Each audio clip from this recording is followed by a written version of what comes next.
Ozone layer को हवाई जहाज के ईंधन नुकसान करते हैं कि नहीं, यही सबसे बड़े ज्यादा उड़ते हैं। उतरने के लिए भी बहुत ज्यादा जगह चाहिए। जितने भी जहाज की दुर्घटनाएं हुई हैं 99% दुर्घटनाएं, इसलिए जब जहाज उड़ने वाला रहता है, दुनिया में सबसे ज्यादा जहाज होता है एयरबस A320 और एक है बोइंग 737। बोइंग 737 ये मीडियम साइज का जहाज है। पूरी दुनिया में यही सबसे बड़े ज्यादा उड़ते हैं। इससे ऊपर बोइंग, इसके ऊपर जाएंगे तो एयरबस A321 और बोइंग कंपनी बनाएगी 747 और ऊपर जाएंगे तो A380 ये सबसे बड़का है। ये बना देगा बोइंग 777 जंबो जेट। ये ससुरा जंबो जेट है, सब भयानक। एक उतरने के लिए भी बहुत ज्यादा जगह चाहिए। 4-4 को इंजन लेके उड़ जाते हैं सब। तो दुनिया को जहाज फेमस है सब, एक कंपनी, एक एयरबस और एक बोइंग। लेकिन सबसे ज्यादा अगर कोई जहाज है तो एयरबस का A320 या बोइंग का बोइंग 737। ये सब बड़े बड़े हो जाते हैं सब, फिर बड़े बड़े हो जाते हैं सब। अब इन जहाजों को अगर हम लोग मतलब किसी भी एरिया में अगर ले जाएंगे तो इनमें टेक्नोलॉजी बहुत ज्यादा जरूरत होती है, वरना ये लोग बहुत ज्यादा प्रदूषण फैला देंगे। और इनकी फ्यूल कैपेसिटी होती है 17,000 लीटर। फ्यूल कैपेसिटी कितनी होती है? 17,000 लीटर फ्यूल लेके बैठा रहता है जहाज में। उतना 17,000 लीटर का कालियों का फ्यूल टैंकवा होता है। आदमी अलग छोड़ दीजिए। अभी तो ये 17,000 लीटर फ्यूल लिया है तो ये फ्यूल जलाएगा बाबू। अब फ्यूल जलाएगा तो ओजोन को नुकसान होगा कि नहीं होगा? ओजोन को बहुत ज्यादा नुकसान हो जाता है। फाइटर जेट तो छोटे होते हैं, उसमें तो लड़ाई के काम में आता है। तो ओजोन को नुकसान कौन पहुंचा रहा है? वायुयान से निकलने वाला धुआं। इसका कोई उपाय भी नहीं है। ना वहां से ओजोन हटने वाला है, ना वहां से हवाई जहाज उतरने वाला है। सब दुनिया में जितने भी जहाज की दुर्घटनाएं हुई हैं उन दुर्घटनाओं में 99% दुर्घटनाएं क्षोभ मंडल में हुई हैं। यानी उड़ते समय या तो उतरते समय।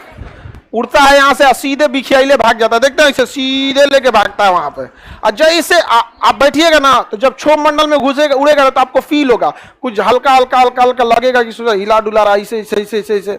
और जैसे संताप मंडल में चल जाएंगे एकदम शांत, कंफ्यूज हो जाएंगे, सोच रहा चल रहा है कि रुक गया।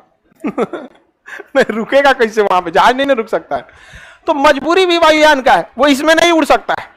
और जितने भी दुर्घटना हुए हैं वो सब कहां होते हैं? सब इसलिए जब जहाज उड़ने वाला रहता है ना तो जहाज के अंदर की लाइटें बंद कर दी जाती है। आपकी लाइट डिम कर दी जाएंगी।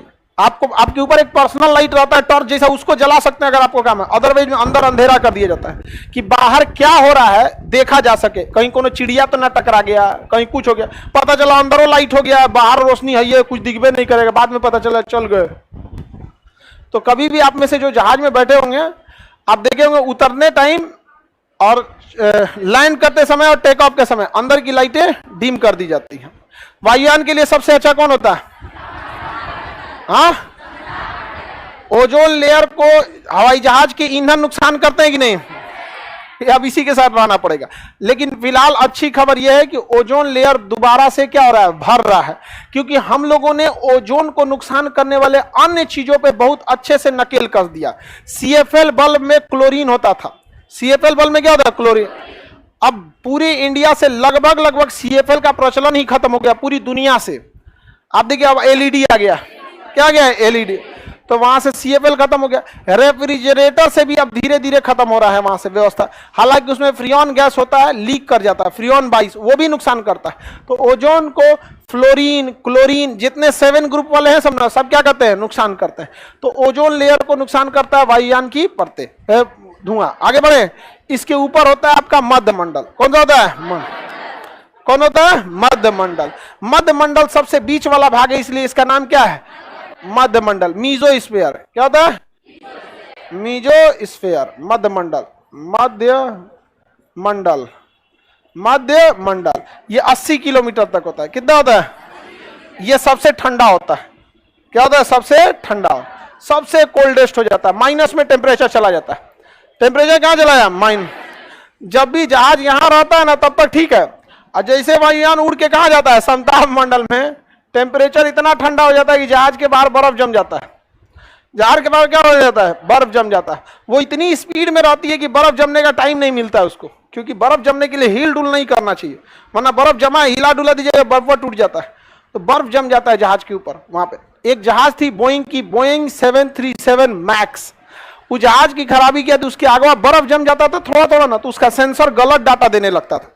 अब पायलट की स्पीड, पायलट है 80 डिग्री पे और उसको बताइएगा 40 डिग्री पे, तो गड़बड़ करिए देगा वो, नहीं समझे। हवाई जहाज जब आसमान में होती है तो केवल आप मशीनों पे डिपेंड होते हैं। कुछ देखिएगा चारों ओर बस नीला नीला दिखेगा बादल, कुछ उसमें लैंडमार्क तो रहता नहीं है वहां पर।